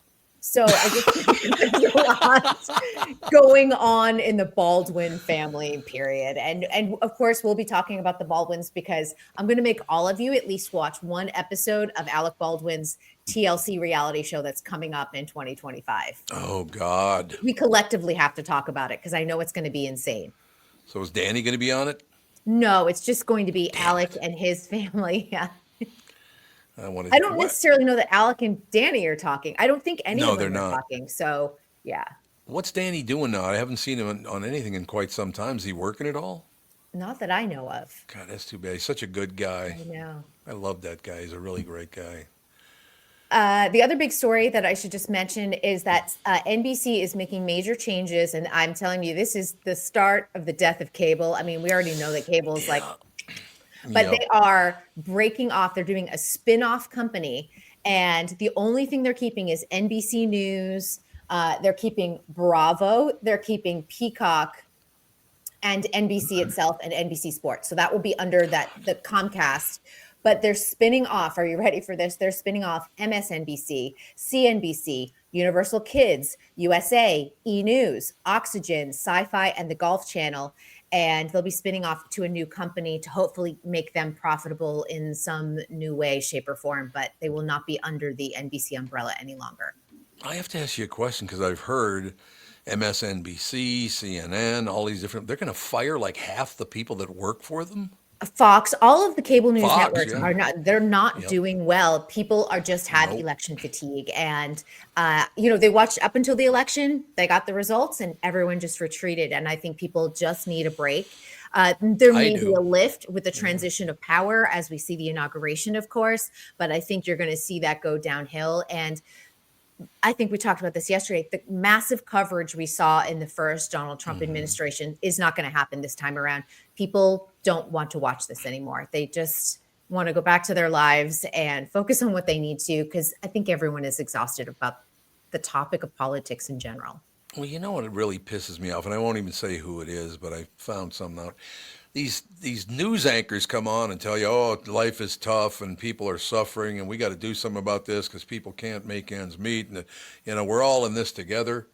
You make $20 million a year. We're not all in this together. Not soon. They will not be making 20 million. And that's the big thing that's coming as these contracts are coming up for renewal.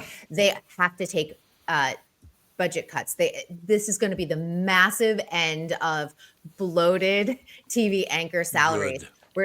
You look at Hoda Kotb, even just leaving the Today Show, she was making, I think, a little over 20 million. Craig Melvin is coming in to take her place. He's making about 5 million to her 20 million. So God, I feel bad for him. I know. It's terrible. Only 5 million? But there is a big difference in terms of tax bracket between being 5 million and 20 million. And the $20 million days are over is what I'm trying to say. They are indeed. So they are really going to cut all of those, every one of those shows. Well, then they should, by the way. They have to. They don't have the eyeballs anymore in the show. They don't have the advertising dollars. Not everyone is tuning in. A lot of people are tuning in on social media. I'll watch a Today Show clip and I'm like, oh, that topic interests me, but I watch the clip. I don't watch the 2 or 3 hour show. Are they making a mistake with that? Because you can go on live TV, or I guess, they used to call it cable TV, and they've got it all cut up into little segments they're kind of driving people away from their live shows, because if I can just watch a live segment that's 2-3 minutes long, I'd much rather do that. Of course. I mean, there are some families who will always have the show on in the background as you get the kids off to school and you get ready for work and everything else. However, other people, like someone like me, I get up and I actually have to kind of start working. So I don't have the time to turn on the TV and, relax and make some breakfast and things like that. I would love to. I need what they call them like bite size. You need the snackable size of video clips. And that's what technology has done. And it's why you sit in a movie theater. And if you're sitting for over 2 hours, you're like, I need to pick up my phone. Like there is that weird addiction that we all have to our devices too. I don't know if I call what you do work necessarily. I know. I'm so lazy. And while I'm waiting for you to let me in, I'm typing an article on my second screen. Oh, there it is, your second screen. Yep. Kristyn, you're the best in the business. There's no question. But as we get closer to Christmas, I'll have to be nicer to you now. What the hell's that? And my birthday. It is my month. Come December 1st, whole month is mine. Happy you and Jesus. Yeah, you and Jesus. Who? Yeah. Who you got? The reason for the season, no, it's I call it because my last name is Burtt. I call it my birthday month. So there you go. Birthday. But you told me the other day, a lot of people leave the R out of your name, and Kristyn Burtt. But I've gotten Burke. I've gotten Burp. I have heard it all. Kristyn Burp. Yes. Burp. I'm like, how do you get that out of Burt? But I think sometimes when people write it, the T's get merged and they look like P's, or they forget the R. It's a mess. I don't know if I would have told me that people call you Kristyn Burp, because from now on, no, I won't. All right, young lady, we'll talk to you tomorrow. See you all tomorrow. Good to see you guys. Kristyn Burtt Entertainment News brought to you by North American Banking Company. Go to nabanco.com to learn more. Member FDIC, equal housing lender. 12 Moms of Christmas. Let's do some closing talk about that as we move on and close out the show. 12 Moms of Christmas. How do people reach out to you? What do you really, if you had your way, what should people do when they contact 12 Moms of Christmas? As I said, I think the biggest thing is just cash right now. So you can Venmo at Amy-Seeman, Seeman. You'll see a picture of me doing this, like, give me that money, honey. Yes. Put a little Santa emoji in the caption so I know where it goes. I think also experiences, if you have something to offer. I mean, even like if you're a local hairstylist and you're like, I would give free haircuts for a year, things like that. So anything that you can think of to donate time, donate money, and share this message with others. If you're in an organization, lots of times organizations will come together for their employees and they do one big kind of fundraiser. Mm-hmm. It's a lot of Toys for Tots, which is a great cause, but like this is something a little bit different and not as like massively known, right? So you could put up a box in your office that is for 12 Moms of Christmas. There are always going to be kids of different ages, so don't worry about that. Just, kind of collectively donate toys and we will disperse them amongst the 12. I will be as soon as I get the delivery, because Andy was nice enough to send it to him. As soon as I get my checkbook, I'll be going to the Venmo at Amy-Seeman. Oh, and then there's a little Santa face. It's kind of an emoji Santa face in the caption. So yes, I will be reaching out to you later on. I assume it's going to come today. He said he sent it overnight, but as soon as I get it, I will reach out to you and we'll continue on with the tradition. I appreciate this so much. Thank you for the opportunity to even just get this message out there. Oh God, it's Christmas. We got to do this kind of thing. Yes, of course. All right. Any closing words from you three hunyucks? Yeah, normally I would say to go to our YouTube page, but it feels kind of not as important as donating to the 12 Moms of Christmas. Yes. So yeah, everybody make sure you do whatever you can to help out Amy and the 12 Moms of Christmas. It is all true. AJ, Doug, any closing words? I just want to say thank you, Amy. Charity is a great thing. Yep. We need people like you to sort of get off their ass and do some work and remind us that we're all connected. So thank you. Love that. Yeah. Boy, And I appreciate you doing all the heavy lifting, and all we have to do is just send you the money to do the work. Yep. So that makes me feel good about myself, knowing that you're doing all the work to make these people's lives so much better. No, thank you. Yeah, I get a little stressed this time of year. And my husband will always say, this is so stressful. And I go, give me the stress. I can take this stress. If this 1 month out of the year, I can take some of the stress off these mothers and put it on myself, I can do that. You almost You're cried. gonna have me crying again. You almost teared up again. I saw that. Amy, lovely to see you. Merry Christmas to thank you. you. And I will reach out to you in the next 24 hours, okay? Okay, wonderful. Thank you, Tom. Thanks, everyone. We'll take a break. Be right back. Family show's up in about 10 minutes.